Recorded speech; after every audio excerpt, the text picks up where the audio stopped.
Hi, welcome back to the channel tonight. We are doing a Dungeon Master Designer discussion where we are going to pick apart, detail my pass on non-spellcasting bards for 5th edition. Yep.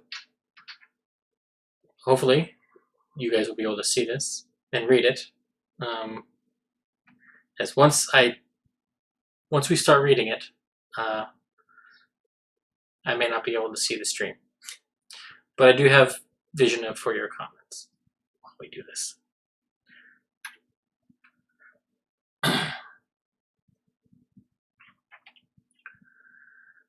So this design is not trying to build the whole thing from scratch. Right. This design was basically to take what's already in 5th edition, carve out the spellcasting, and add new features in to. So if you're familiar with playing a bard, if you like some of the features, that should all still be here. Yeah. So that's why first level inspiration, D6. The big departure is the rhetorical maneuvers. And then instead of just calling it a college, whatever, I did change a little bit to be a college major. Right. I have to say, and because I kind of looked through everything pre-stream to get a feel for it. And I showed you this when I still had it on paper. Right.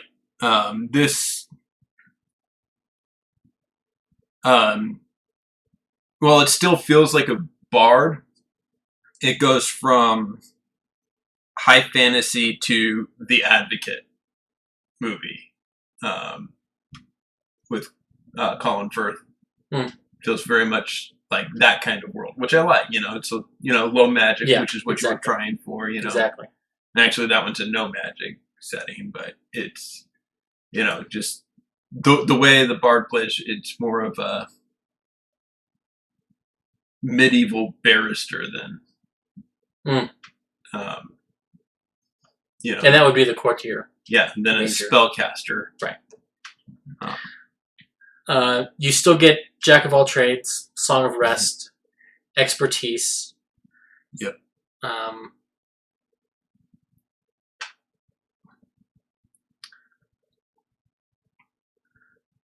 And I do have font of inspiration on there.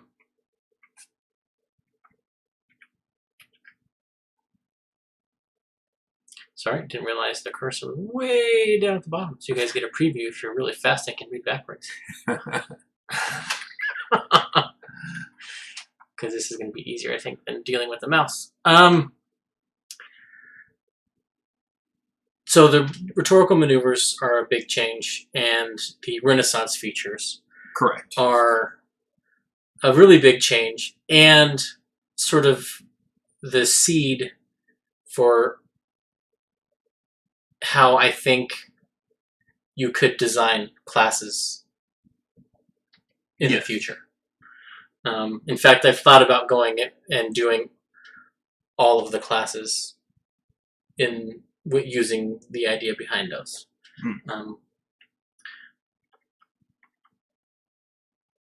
You get the Song of Rest again. Let's see, where are we at? Just going over the basics. So yeah, let's get into class features. To hit die, all the same. Proficiencies, all the same. Saving throws and all that. Inspiration, I actually took this from the Player's Handbook. Yep. Some copy pasta.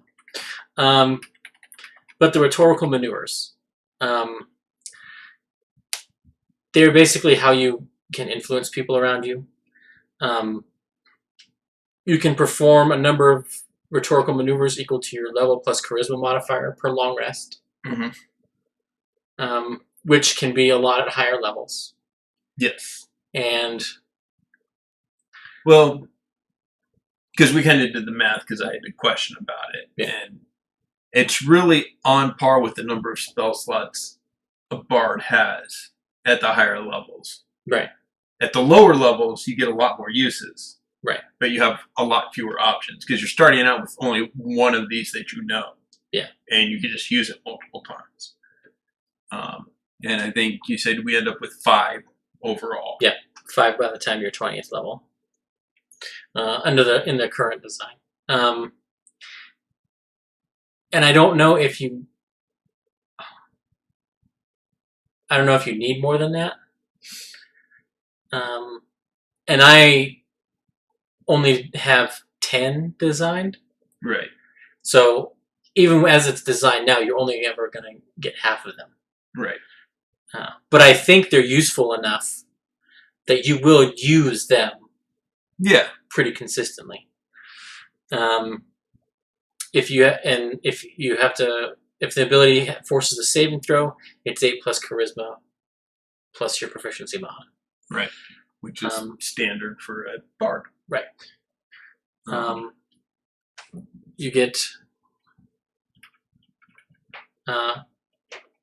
1 at first level, 5th, 11th, 14th, and 17th. Correct. And I put these in alphabetical order for ease of finding and discussion. And I mean, eventually, if you decide you need more or they should have more, you could always just add a feat. They've got feats to add, just like the Martial Adept adds a maneuver, the Eldritch one to add a Warlock Invocation. If you're a spellcaster, you can just add a extra Rhetoric maneuver. Or maybe, like, if I thought you needed more of them, maybe 2 to start. Yeah, or start with 2 and get 1 at each additional. But yeah. So, the first one, Bard can't. You can send secret messages in your art, whatever that art form is. Yep. Be it writing, painting, singing, dancing, what have you. And anyone else who has Bard can't will know exactly what you're saying. But a number of creatures equal to your charisma modifier that you choose may understand the gist of what you're trying to say. Right. They may not know like the exact message you're trying to send is so-and-so is corrupt and he's leaving out the back door. Yeah. And where the gist of that communication is, this guy's bad and you need to watch him. That's sort of that would be the gist of that communication. Right.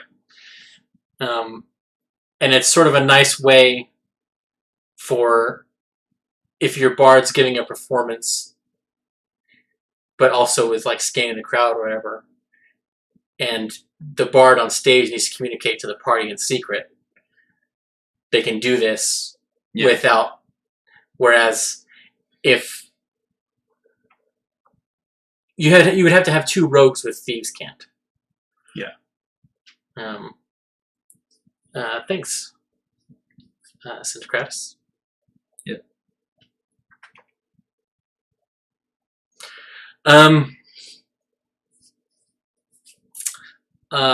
Bombastic.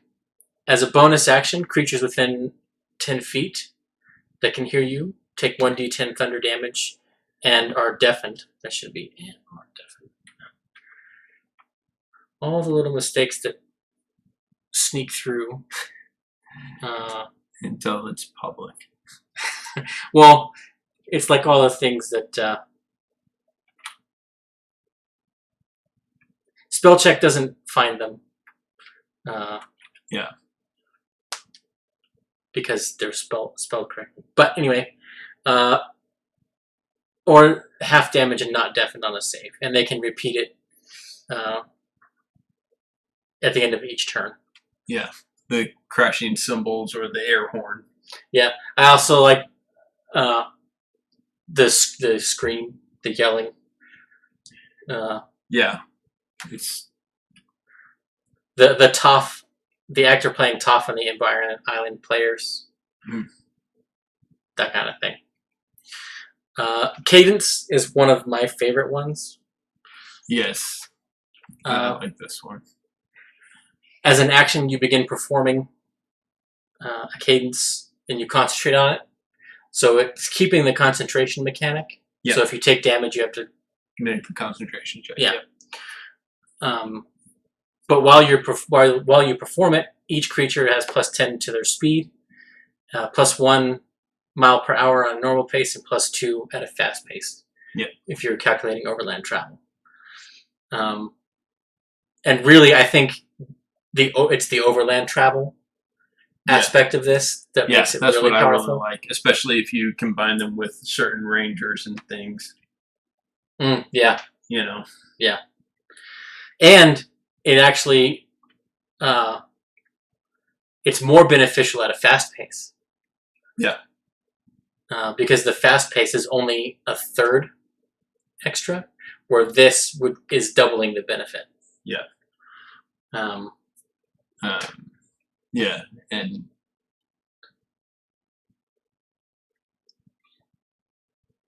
then we have dazzling.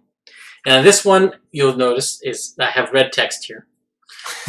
And that's because when I first wrote this ability, it was the red text, which is basically the exact same save mechanic as bombastic. But dazzling, you blind a creature. Right. And as I was typing this, in my notes, my handwritten notes, it's this way.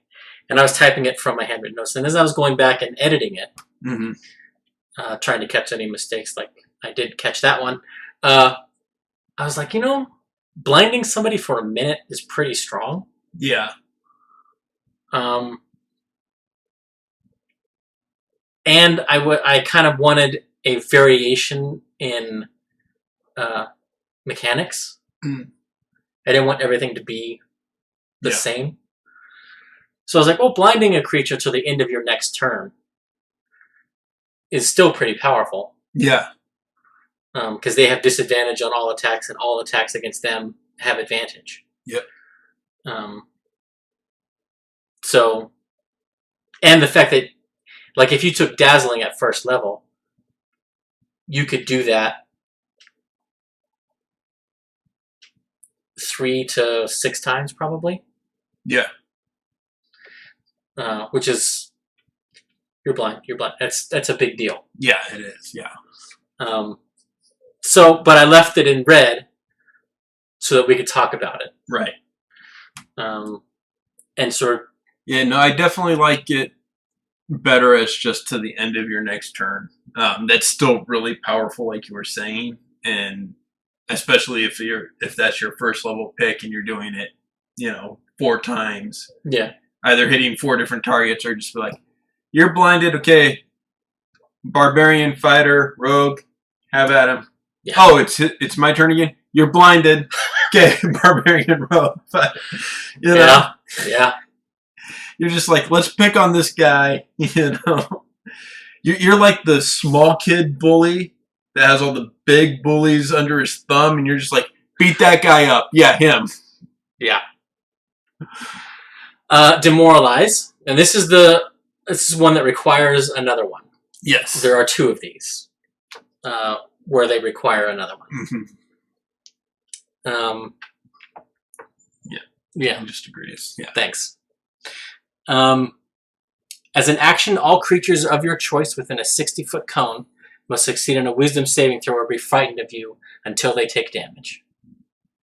This is the one where you lay this out, and in theory, they're going to run. Or they're certainly not going to be approaching you. Right. And it mechanically sort of, where there's not really a mechanic in 5e for the DM to have morale, to have the monsters break. Right. Or whatever. I mean, everything's a judgment call basically in 5e. Yeah. But this is a mechanical thing that the player can do. Now all of you are running. You're right. And also, even if they don't run, it's an equalizer. Yeah. It's oh, we're getting screwed, you know, whether it be via action economy or they're just dice are favoring them today. Well, let me pull this out. Okay, even if it only succeeds on half of them. Yeah. They've got disadvantage on all the half of them that are on disadvantage as long as they can see me. Yeah. And they're not going to be coming after me. Yep. So I just skewed the whole battle to my team's favor. Yeah. You know. Exactly. Distraction. As a reaction, when a creature within 30 feet that can see or hear you makes an ability check or attack roll, expend an inspiration die, and subtract the result from the d20 roll. This is essentially the lore Bards cutting words. Yes. This is essentially, hey, look, a distraction.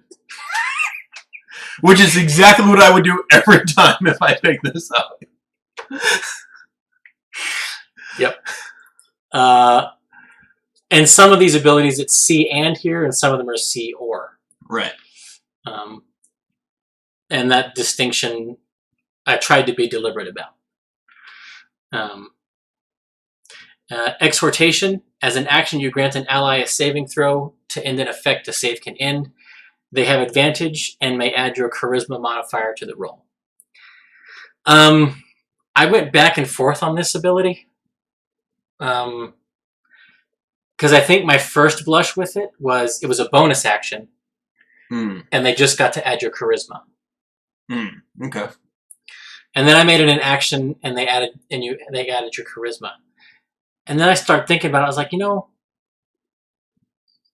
it's not like the way that that's designed. No one's gonna do that. Yeah. But I was like, well, it's basically you're helping them, and help the aid action gives advantage. Right. So I was like, you know, it makes sense that especially if it's going to cost your action to do this. Right. Yeah, definitely.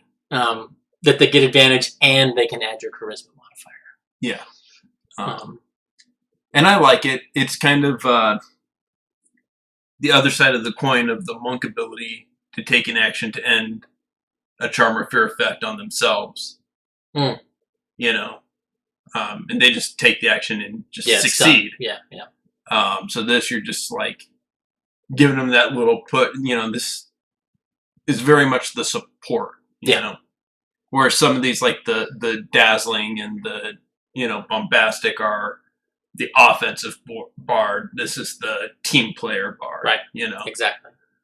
Oh shit! Our barbarian got charmed again. Hey buddy, come on! It's me. Yeah. It's Benny with all the religious symbols. Yeah. You know, which one's going to set him free? Yep. And the next one, Straw Man, which requires distraction. As a reaction to a creature making an attack roll, you expend an inspiration die and subtract it from the roll. If it misses, you can choose a different target for the attack.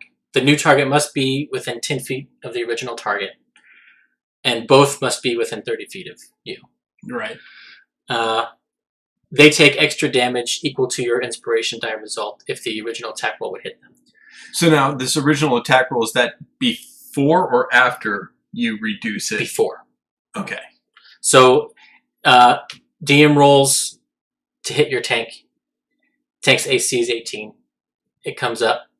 The total's 18. Or say 20 or whatever. Right. You use this.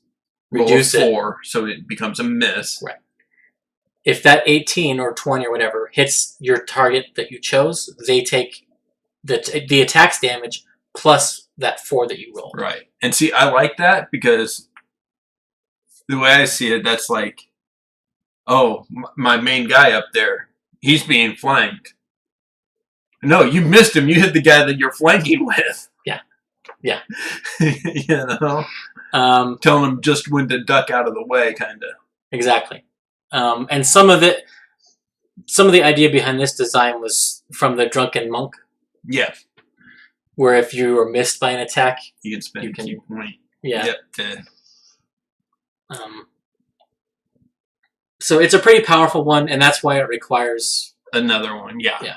Same with the demoralize. Right. And also, Distraction and Straw Man are the only two that give you an additional use for your inspiration. Because none of the other ones cost inspiration to do. And then Terrify. Which is the one that Demoralize requires. As an action, target one creature. Wisdom save or be frightened for 1 minute. While frightened, the target is also incapacitated. The creature can repeat the save at the end of each of its turns. Yeah. This is you stare them down and they are shaking in terror. They can't. Yeah. This is the scene in Scooby-Doo where Shaggy just goes stiff as a board and just hovers there for a few seconds. You know. Exactly. And I like it. It's you're taking one person out of the fight for at least a round. Yeah. You know. And because they're incapacitated, all attack rolls have advantage on them. Mm-hmm. They can't take actions or reactions. Yep. So, yeah. Yeah. So literally, you're taking them out of the fight for, assuming they fail that initial save, at least one round. Yeah. Last one, Vilify. As an action, target a creature within 60 feet of you. A number of attacks equal to your charisma modifier have advantage until the end of your next turn. Yes. This one maybe overpowered. Maybe. Yeah, it might be. But it's also not it's not guaranteed damage. It's not. Yeah. Outright. And so the only thing I would think of to Terrify would make for great RP moments with how people could use it. Very true. Yeah. Yeah. With Vilify, I think the only way that I would consider tweaking it would be make it the third one that uses an inspiration die. And you roll the inspiration die in that number of attacks. Well, I don't want to do that because then that's up to a D12. That's way too much. True. Whereas if it's the charisma modifier, it's maximum of 5 attacks. Right. Which really, especially once you're in multi-attack and you've got fighters and stuff, then that's only 2 rounds worth of attacks that have advantage. Yeah. Yeah. Or you could make it cost an inspiration die and then instead of advantage, all those attacks get inspiration. As inciting the mob, and they're so inspired by your word, they're so riled up by your words that they're... I see your point, but some of the college features have ways to use inspiration similar to that. Right. I mean, that's just the only thing I would do to tweak it. It's something like that. Tying it to inspiration somehow. Yeah. Overall, I think it's fine. I think it's a fun one. Yeah. I think it will, especially if you choose Vilify as your first level, I think it's really, really good for survivability. Yeah. Because you have the lower to hit, you have the lower hit points, you have to take people out quicker, so you're securing those hits against the big guy at lower level. And you're basically... It's a mechanical way to get the party to focus fire. Yeah. Because the leader, the bard, the leader, says, get that guy. Of course, yeah. So. I mean, when isn't the bard the leader, at least in their own minds? Fair.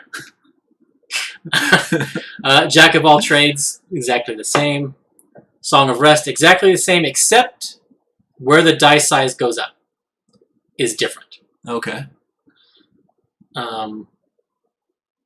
And it goes up earlier than normal. The D10 is a level earlier, I think. Okay. And I sort of, when I was designing this, I love playing gritty healing. Yes. And slow natural healing. Yeah, we both do. So I had that in mind, and why I had no problems lowering the level of when that happens. Yeah. Still get expertise. And they go to, let's see, sorry, Song of Rest, I was just looking. D8 at 7th, so that's 2 levels earlier. D10 is at 13th. Okay, so that's 2. Yeah, so it's just 2 levels earlier each time. And 17th stays the same. Yeah. Yeah. Which is fine, and especially, like, we always play with, you know, almost always play with the gritty healing and slow natural, and, you know, and especially if you're in a low to no magic. That's the other side of that. You know, that takes out a good chunk of your healing abilities. No healing word, no cure wounds, you know, no healing potions. Times like that where, you know, you want this kind of early thing. You want the healer feat. That stock goes way up. Yeah. Not that it's not already a great feat, you know.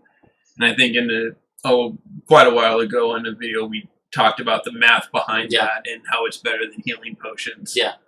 So. Especially on a cost per die. Yeah. Yeah.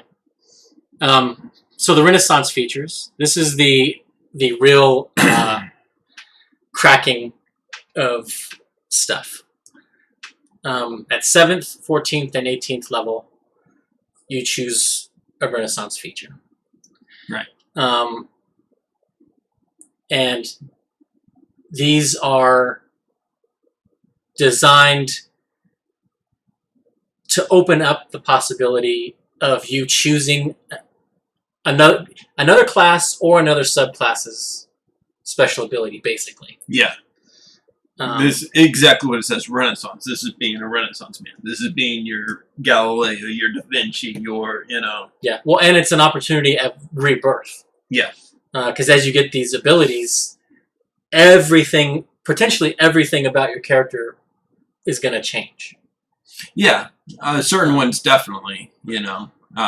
You're either going to lean hard into what you're playing, or you're going to dramatically take a left turn from what you're playing with these. Yeah. Armored fighting. You gain proficiency with medium armor and shields, or heavy armor if you are already proficient. Yes. That last segment is for the field musician.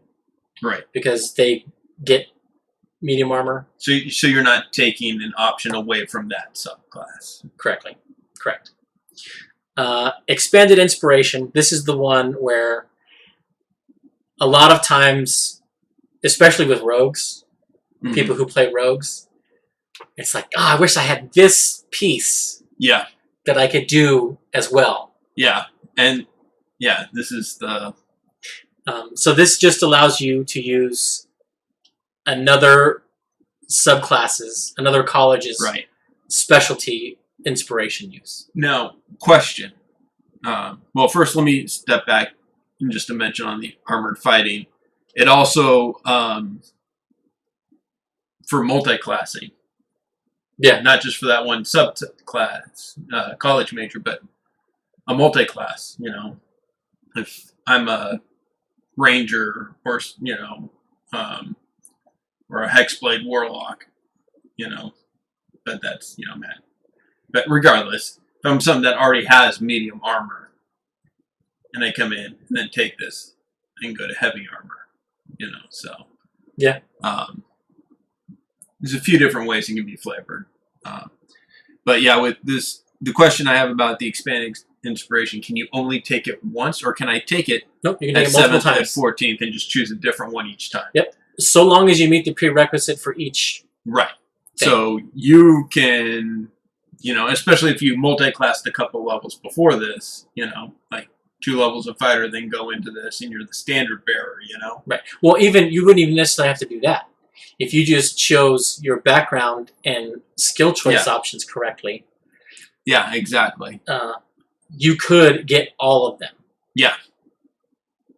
Well, you get 3 of them. Yeah, so... Well, 3 plus the one you have, so that's 4. Yeah, so you would have all of them. And you just be a master of inspiration. Yeah. So... How can I use your inspiration? All of the ways. How do you want to use my inspiration? Yes. Combat inspiration requires medium armor and shield proficiency. So if you aren't the field, well, you already have that. But you could take armored fighting, and then this one, or if you were to multi-class from fighter or any other class that gives you that, this could be your first one. If you were gonna if you did a samurai fighter, say, and then a courtier, you could have the courtier's inspiration, and then take this to have the field musician. So, bolstering inspiration requires you to be proficient in performance.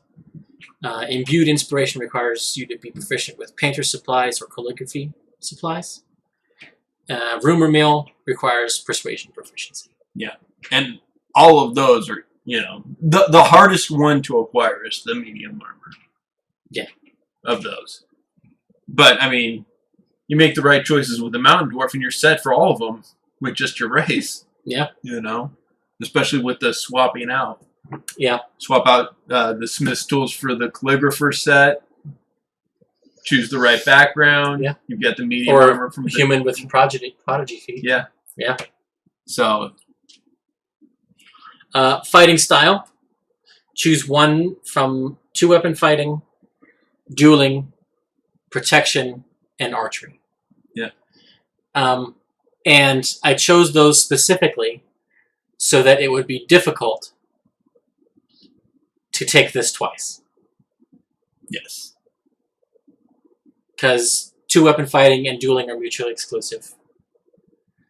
And archery is not mutually exclusive with any of them, but generally doesn't really pair because it's the only ranged one of the options. Correct. The only two that really pair together are dueling and protection. But that's two of your 3. And I really don't see those pairing too often. No.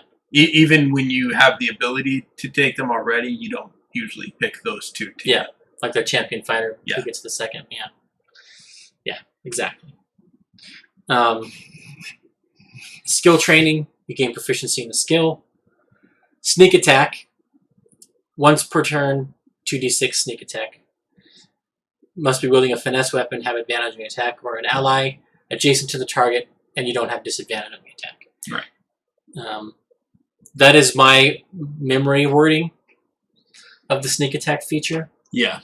And I think it's close enough. But it's essentially the rogue sneak attack. Yeah. But it doesn't go up. Rogue sneak attack that doesn't go up. I think it's close enough that, okay, it's just sneak attack, Right. Which, I mean, it's a way to mimic the College of Whispers Bard without doing psychic damage and having the magical inspiration thing. It's, if you want to play that, shady back alley, Yeah. Or the geisha assassin. Yeah. Yeah, Courtier with that. Yeah. Tool training, gain proficiency in tool or instrument. Mm-hmm. And weapon training, gain proficiency with 2 martial weapons of your choice. My first draft of this was 4. But that's a lot, especially when one of the subclasses already gives 4. Right. And, well, I mean, that's basically the weapon mastery feat. Yeah. Yeah. And the armored fighting is essentially medium armor. Yeah. Or a heavy armor proficiency. Yeah. The feat. Without the strength book. Right. And same with, because the weapon training gives you a strength or dex, I think. I don't remember offhand. But yeah. So now we get into the colleges. The field musician. This is designed to be the guy on the battlefield. Yeah. It's the standard bearer. Yeah. I mean, essentially. Yeah. Because you're in the mix all the time, you gain proficiency in medium armor shields, as we mentioned. Yep. As well as martial weapons. Perfectly fine. I mean, field musician, you're the soldier. It's that painting with the guy with the flute and the guy with the drum. Yep. Combat inspiration is just is the exact same as the Valor Bard. They can add it to their AC or a damage roll instead of just the attack. This version, extra attack. At 6th level, they can make 2 attacks instead of 1. Okay, and that's actually just like the sword bard. Yeah. College of Swords. Fast time, faster blade. Jesus. Filming in apartments. Yep. At 9th level, when you use an action on a rhetorical maneuver, you can make a weapon attack as a bonus action.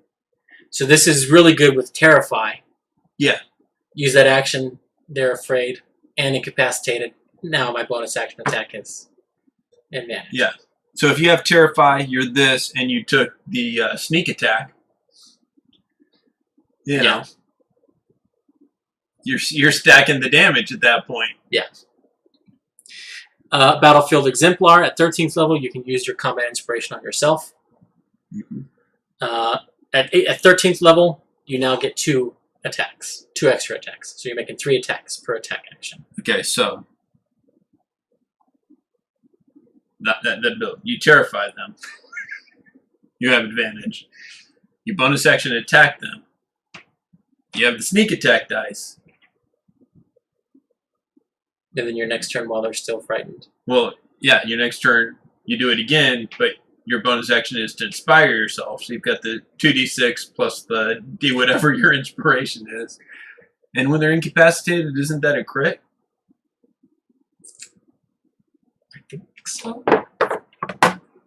So you're doubling all those dice. No, a incapacitated creature can't take actions or reactions. Okay. That's stunned, I think we're thinking of. Okay. But regardless, if you get a crit, and, you know, say it's a rapier, so d8 plus a d, what, 8, 10 at that level? Yeah. Yeah. Plus 2d6. And if it's crit, you double that. You know. This is your damage output bar. Yeah. Yeah.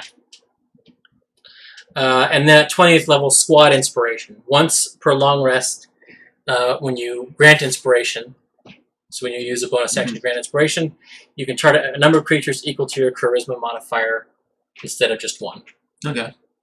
And this is within the normal range of granting Inspiration, so 60 feet. Yeah. No, yeah. It doesn't change that, so you would still use that. But yeah, and I like that. That's literally the standard bearer. Raising the standard and, you know, pushing rallying forward. the troops. Yep. Exactly. The core tier, functionaries of government, they focus their abilities on moving the machinery of state. Yep. Their bonus proficiencies, just like a lore bard, they get 3 skills. Only I've added tools or instruments to that as well. Yep. And they get unarmored defense. But it is an unarmored defense that hasn't been used in the game thus far, yep. And that is you add your charisma and dex. Yeah. Whether because you're just too damn pretty to hit, or they don't consider you a threat. Yeah, you're innocuous. You know, inconspicuous. You're. Yeah, however you wanted to flavor that, you could. Yeah. Their inspiration is Rumor Mill. And basically... I like this one.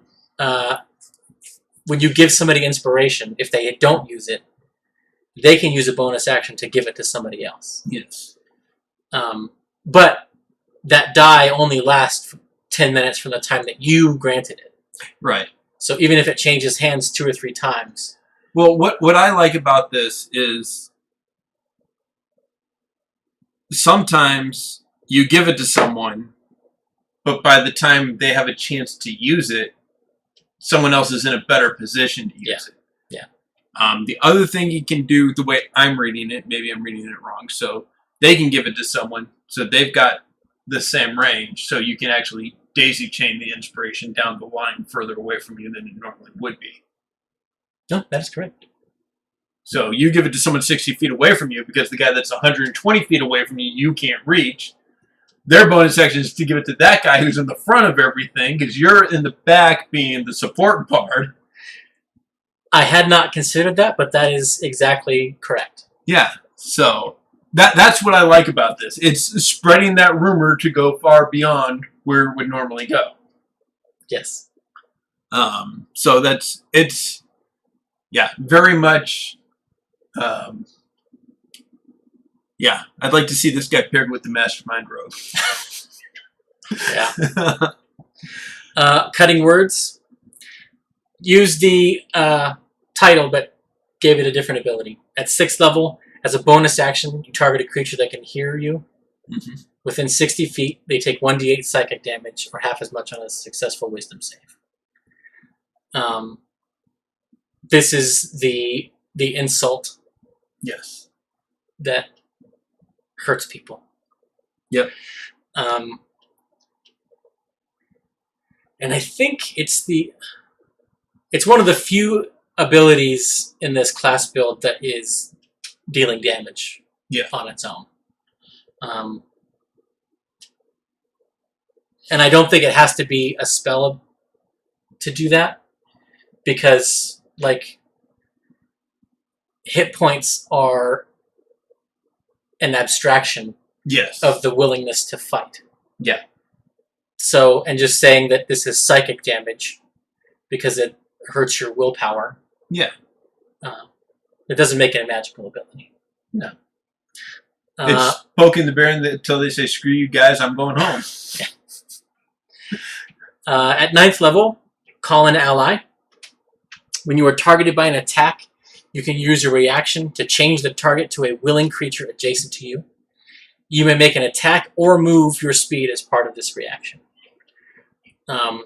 This is help.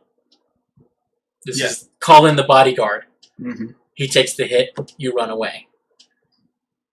Or you call in the guy, he takes the hit, and you stab the guy. Yeah, well, there's that. And it's also shunted over to the guy who's next to the paladin with the protection fighting style. The attack would now have disadvantage, yes. So. Or in the case, well, you'd have to get some other ways to do it, but in theory, if this guy had taken the protection fighting style, he could then do it himself. Yeah. But yes, well, that would be an investment. Yeah. But yeah. Peerless skill. This is just like the lore bard. You can now use your inspiration on your checks. Yeah. Get them. Once per short or long rest, when you attack a target, you grant allies equal to your charisma modifier within 60 feet of you that can see and hear you an attack on the creature. They must use their reaction to make the attack. This is Vox Machina fuck shit up. Yeah. Yeah, exactly. And again, this is hand in hand with Vilified. This is a mechanical way to say, hey, let's focus fire. Yeah. And take out this attacker so we don't have to keep getting hit by 3 people. We can only worry about 2. Yeah, exactly. The Entertainer. This one is what a lot of people think of as bards. Yes. This is the one that's going to take the most advantage of your musical instrument proficiencies, that kind of thing. This is the guy traveling town to town in the cart, making a living off of, well, saying he's making a living off of entertaining people, but really conning people and manipulating them. And yeah, sure. At 3rd level, your bonus proficiency is performance, if you're not already proficient. Choose another one if you are. And you gain proficiency with 4 martial weapons of your choice. Yeah. These are... The idea of this is these are weapons that you perform with. Yeah. The sword juggler or swallower. Yep. Or if you do stage combat. Yeah. These are the ones that the stage combat or the whip if you're a lion, just whatever those kind of things are. Exactly. Staff if you're a high wire walker. Exactly. Your inspiration is bolstering. You can use that inspiration die to gain temporary hit points. Which could be pretty clutch. Yeah. And again, especially in our games where Oh yeah, gritty healing slowly. I mean, any extra hit point pad you can get. using that one turret to give temporary hit points on you, and just every turn my bonus action. I mean, that's done pretty well. Yeah. That proves that temporary hit points are huge in a game like that. Yeah. 6th level, combat dancing. You perfect the art of dancing to hide your intentions while concentrating on dancing. This is another instance of bringing concentration mechanic into this. You add your charisma to your AC, and you may substitute your charisma modifier for strength or dex with any weapon with which you are proficient and does not have the heavy property. Yep. Additionally, while dancing once per turn, you deal an additional 1d8 damage. This is sort of like the Blade Singer. Yes. Few differences, but yeah. Overall concept. Yeah. This is the person that's dancing around and doing all sort of acrobatic stuff and flourishes with the blade. Correct. You're performing while you're fighting, essentially. And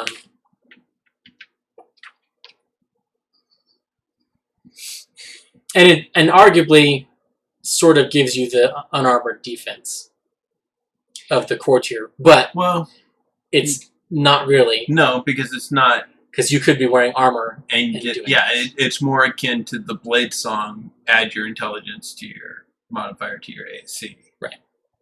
So, and what you do is you multi-class the swashbuckler with this, so you have your charisma to initiative with your weapon, your initiative, and your AC.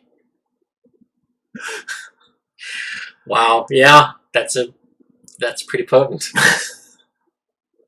It's like taking a 1-level dip in monk while you're a Gloomstalker ranger, so that you have your wisdom to your AC and your initiative. Oh yeah, yeah. Confounding movement at 9th level as a bonus action, once per short or long rest. You can target a creature that must be able to see and hear you, and grant advantage to your ally's next attack roll against that creature. In addition, all your attacks also have advantage until the end of your next turn. So this is as you are dancing around the person. They don't know where your next attack is coming from, and they're focused on your movements instead of your allies. It's building a feint. Exactly.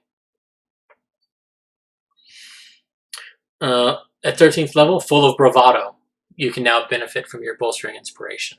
So you can now grant yourself those temporary hit points. If you end up in the mix, it's a nice way to keep yourself alive. Yeah. I would really love to play this bard with the mobile feat and reflavoring whip as a bladed scarf. And just have these colorful scarves and move out of the way. Move out of the way. Yeah. Just a gypsy type background and just go all in. Yeah. 20th level Company of Heroes. Once per long rest, you can target all creatures of your choice within 10 feet of you to receive your inspiration. This is similar to the squad level, but different. It's closer in, but it's everything in that radius. Yeah. That you want. Instead of a large radius and a smaller number of creatures affected. And I think my favorite of these, the propagandist. Propagandist, somebody who produces art for the purpose of changing minds. So, bonus proficiency at 3rd level. Deception and persuasion, if you're not already proficient. If you are, you can get a skill and or a tool of your choice. You gain proficiency with either painter's tools or calligrapher's tools. because those two are what you use for the imbued inspiration ability. Starting at 3rd level, you may imbue a number of items with your inspiration dice equal to your proficiency at the start of the day, 1 die per item.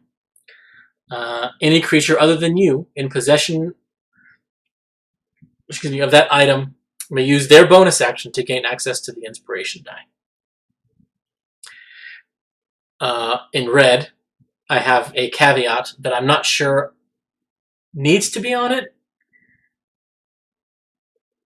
or that I don't think so. You know, I think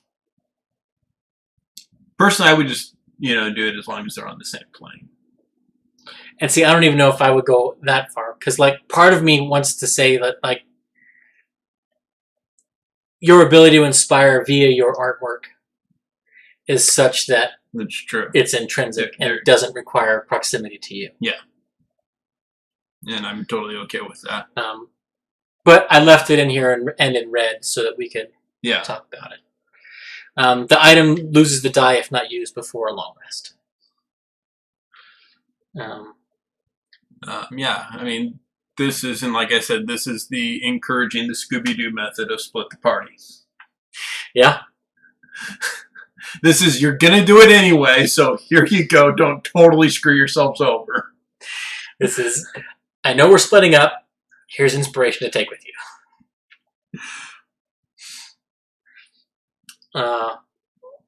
So, yeah.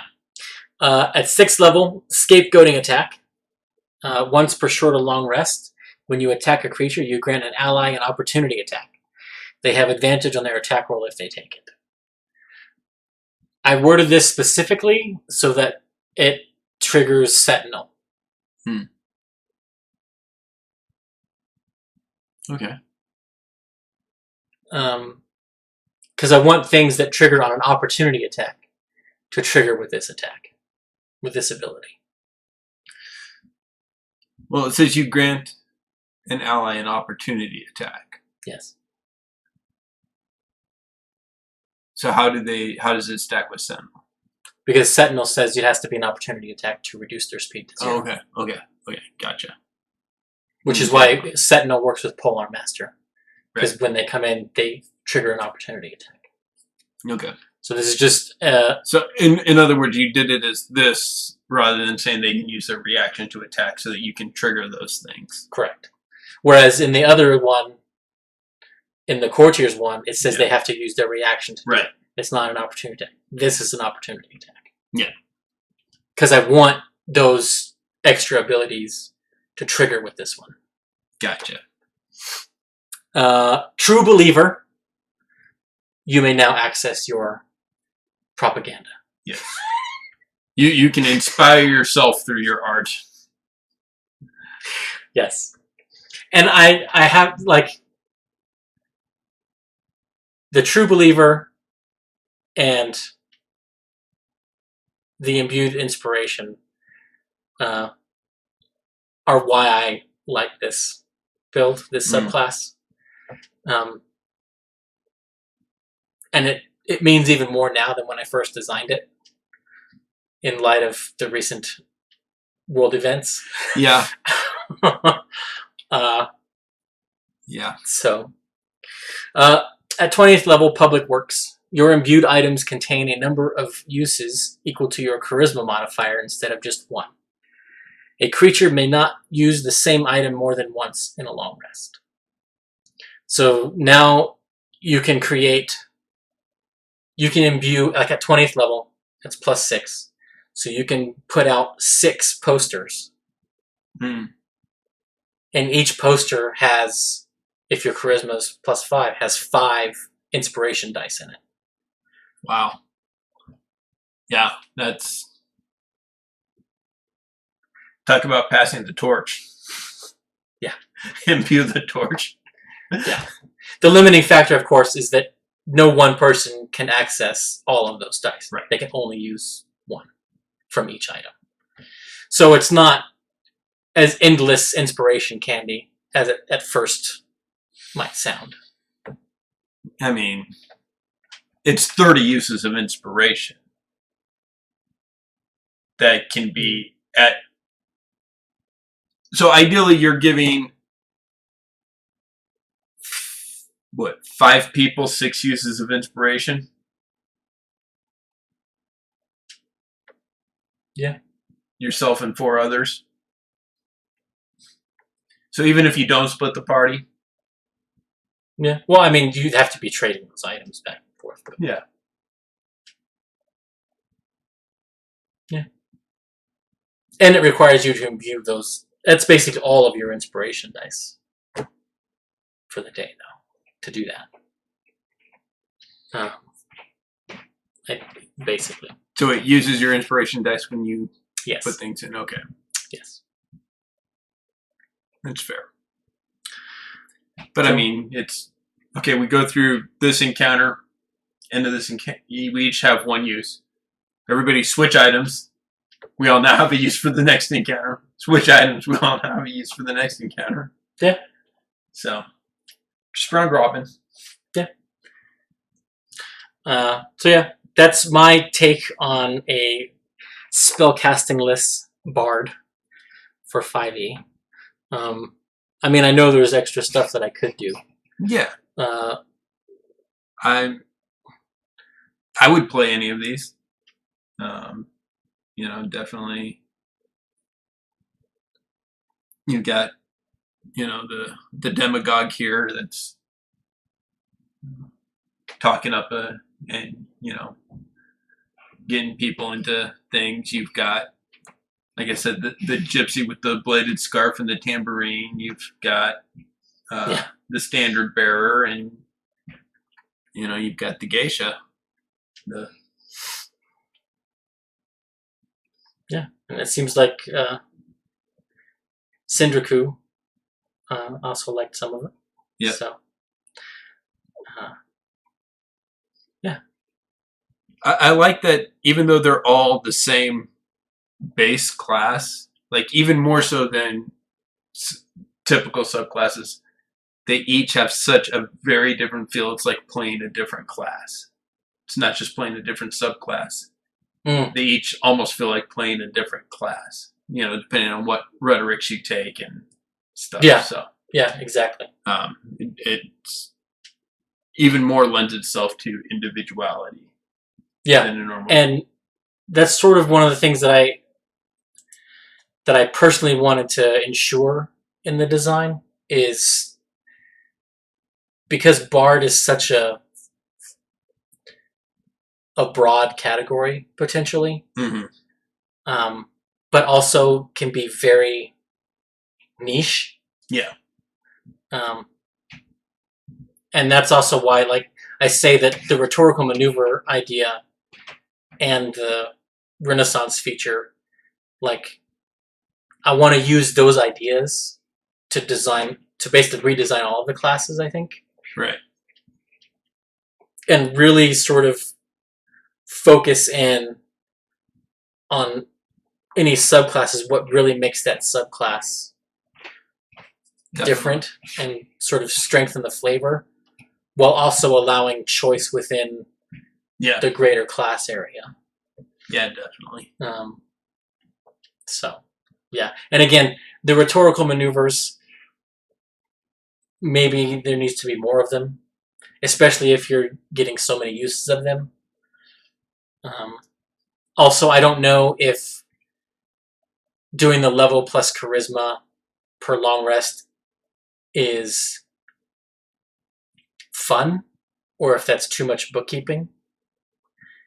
Like a smaller number per short rest might be easier to keep track of. Yeah.